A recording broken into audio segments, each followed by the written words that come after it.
ଏବେ ବି ଆସିଲା ବହୁତ ବଡ଼ ଖୁସି ଖବର।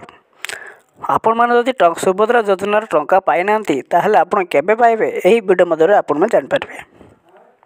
ଦେଖନ୍ତୁ, ଆଗରୁ କାଳିଆ ଯୋଜନା କିମ୍ବା PM କିଷାନ ଯୋଜନା ଯେଉଁଦିନ ପ୍ରଦାନ କରିଛନ୍ତି ସେଦିନ ନ ଆସି ତା ପରଦିନ ଆସୁଥିଲା। ଏପରି ଭାବେ DBT ମାଧ୍ୟମରେ ସମସ୍ତଙ୍କୁ ଦିନେ କିମ୍ବା 2 ଦିନ ଲେଟ୍ରେ ଆସୁଥିଲା। ସେହିଭଳି ସୁଭଦ୍ରା ଯୋଜନା ମଧ୍ୟ DBT ମଧ୍ୟରେ ହେଇଥିବାରୁ ସେମାନଙ୍କୁ ମଧ୍ୟ ଲେଟ୍ରେ ଆସିପାରିବ। ଯଦି ଆଜି ଆସିନାହିଁ ତାହେଲେ ଆପଣ କାଲିକି ମଧ୍ୟ ଆସିପାରିବ। ଏଥିରେ କିଛି ବ୍ୟସ୍ତ ହେବା ଲୋକ ଦରକାର ନାହିଁ। ମାନ୍ୟବର ପ୍ରଧାନମନ୍ତ୍ରୀ ନରେନ୍ଦ୍ର ମୋଦି 25,11,000 ଜଣ ହିତାଧିକାରୀଙ୍କୁ 1,250 କୋଟି ଟଙ୍କା ପ୍ରଦାନ କରିଛନ୍ତି।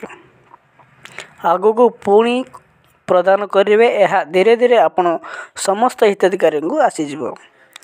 ଆପଣ ଯଦି ସବୁ ସକ୍ସେସଫୁଲ୍ ଅଛି ତାହେଲେ ଆପଣଙ୍କୁ ଟଙ୍କାଟି ଆଜି ନହେଲେ ବି କାଲିକି ଆସିଯିବ। ଏହି ନେଇ ମୁଖ୍ୟମନ୍ତ୍ରୀ ପ୍ରଭାତୀ ପରିଡ଼ା ଘୋଷଣା କରିଛନ୍ତି।